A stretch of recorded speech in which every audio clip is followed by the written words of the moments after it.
individuals with Down syndrome for several decades, especially in the struggle to provide a more inclusive educational system. Since her daughter Laura was born with Down syndrome in 1982, she's led many successful bipartisan disability advocacy efforts in Fairfax County, at the state level in Virginia, and at the national level as well. As vice president of the National Down Syndrome Congress in the mid-90s, she played a leadership role in the reauthorization of IDEA, the Individuals with Disabilities Education Act, which is our federal special education law.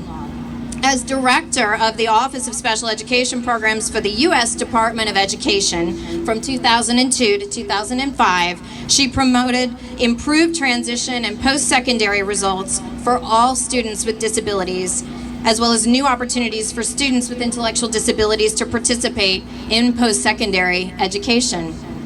When she served as senior policy advisor for the National Down Syndrome Society from 2005 to 2012, she developed a strong national grassroots campaign and worked to increase the post-secondary opportunities for individuals with intellectual disabilities. Woo. Stephanie's greatest role as an advocate, however, is that of mother to Laura Lee. Unfortunately, Laura Lee passed away this past February and is not here with us today. Stephanie and Laura were instrumental in the development of inclusive education, and Laura was one of the first 6 students to attend the Options program at Paul VI High School right here in Fairfax. At that time, Paul VI was the second high school in the country to include students with intellectual disabilities. There are now almost 100 across the nation, thanks to people like Laura and Stephanie. Following her studies at Paul VI High School, together with her family, they looked for options, and they helped blaze the trail that led us right here today in inclusive post-secondary education. In 2002, Laura was the first of 3 students to enroll in the George Mason University Life program, the first university program of its kind for students with intellectual disabilities. There are now approximately 6,500 individuals enrolled in over 250 programs across the country. The Down Syndrome Association of Northern Virginia is honored and humbled to have Stephanie Smith Lee as the co-Grand-Marshal of this year's Buddy Walk, appropriately right here at George Mason University. Welcome, Stephanie.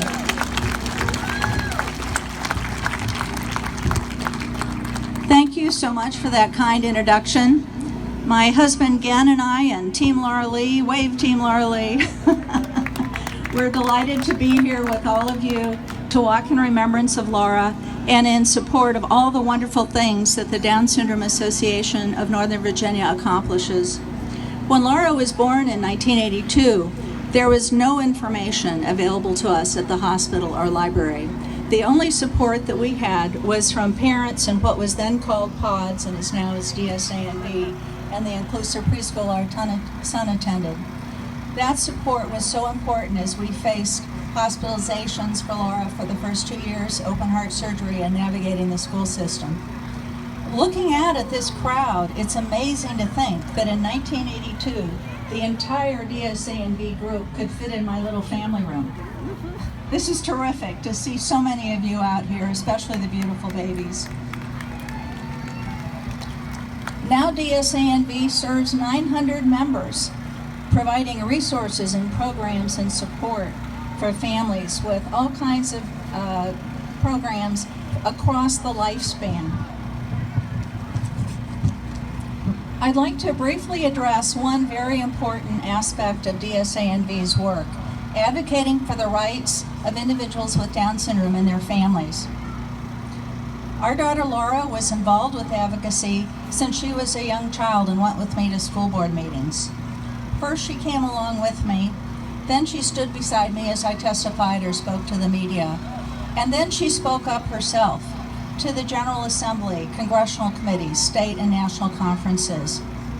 She understood the importance of speaking up for herself and others, and did so with grace and dignity, talking about going to George Mason University, being an intern on Capitol Hill, living in a townhouse, taking the subway to her job downtown at the World Bank, and impacting policymakers at the highest level and helping them understand the importance of high expectations, quality inclusive education, real jobs with real pay, and life in the community. Many of you here are strong and effective advocates, making many volunteer trips to Richmond and the U.S. Capitol, advocating to end the wait lists, to have inclusive opportunities, to have real jobs at real pay. Speaking up to end the wait list. Every one of you who gets to know your school board member, a county supervisor, a state legislator, or a member of Congress, and shares your story and your family's stories, and ties those to improve public policy is making a real difference. Thomas Jefferson said, "Eternal vigilance is the price of liberty."